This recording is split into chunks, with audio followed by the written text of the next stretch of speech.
राधे राधे। मैं संगीता यादव अपने YouTube channel पे आप लोग का स्वागत करती हूँ।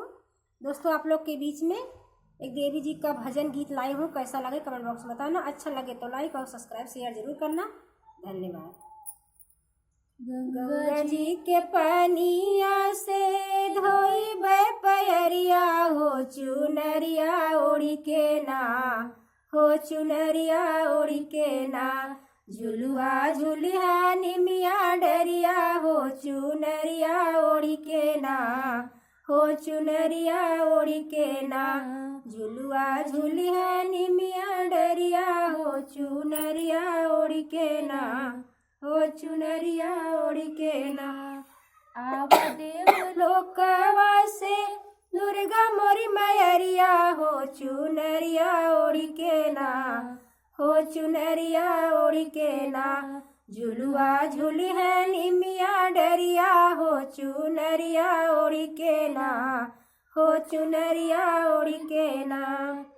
फूलवा बिछाइब माई बुझौने रहिया, आसन लगाइब माई निमिया की छैया।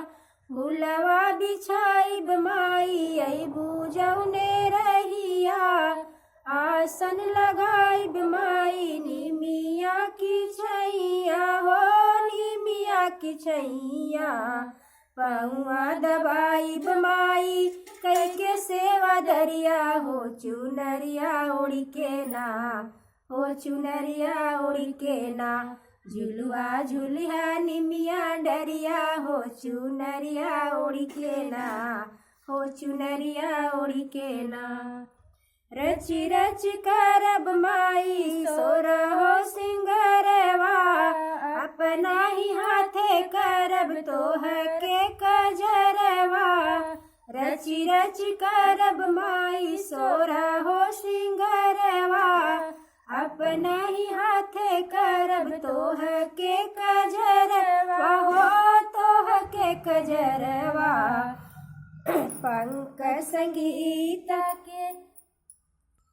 संगीत यादव के सुनीला पुकरिया हो चुनरिया ओढ़ी के ना, हो चुनरिया ओढ़ी के ना।